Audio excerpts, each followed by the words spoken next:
ETV euro সংবাদে স্বাগতম। আপনাদের সাথে আছি আমি তাহমিদ আলী আরিয়ান। সুনামগঞ্জ ৪ আসনে অ্যাড নুরুল ইসলামকে ধানের শীষের প্রার্থী ঘোষণায় দুই প্রার্থীর একসাথে বেগম খালেদা জিয়ার সুস্থতায় দোয়া মাহফিল।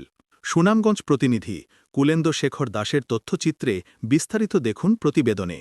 সুনামগঞ্জ ২ ও সুনামগঞ্জ ৪ আসনে এই দুটি আসনে ধানের শীষের প্রার্থিতা ঘোষণার পর বিএনপির চেয়ারপারসন বেগম খালেদা জিয়ার দ্রুত সুস্থতা কামনায় কোরআন খতম ও দোয়া মাহফিল অব্যাহত রেখেছেন সুনামগঞ্জ ৪ আসনে ধানের শীষের প্রার্থী অ্যাড নুরুল ইসলাম নুরুল।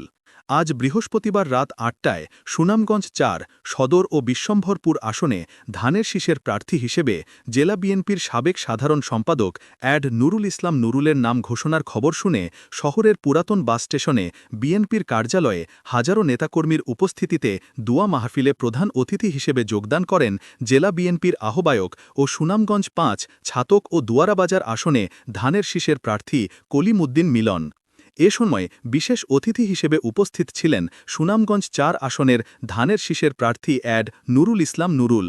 দোয়া মাহফিলে আরও উপস্থিত ছিলেন জেলা বিএনপির আহ্বায়ক কমিটির সদস্য আকবর আলী, অ্যাড শেরেনুর আলী, আতম মিচবাহ সহ জেলা উপজেলা ও ইউনিয়ন বিএনপি ও সহযোগী সংগঠনের নেতৃবৃন্দরা উপস্থিত ছিলেন।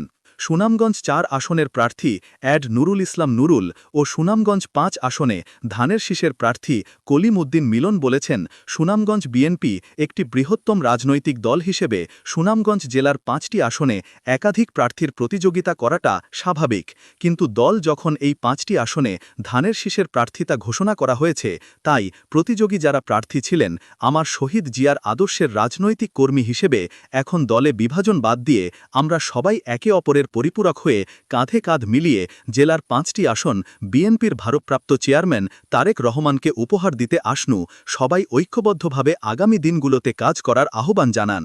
পরে উপস্থিত হাজারো নেতাকর্মী দলের চেয়ারপারসন ও ৩ বারের সাবেক প্রধানমন্ত্রী বেগম খালেদা জিয়ার দ্রুত সুস্থতা কামনা করে বিশেষ মোনাজাত করা হয়।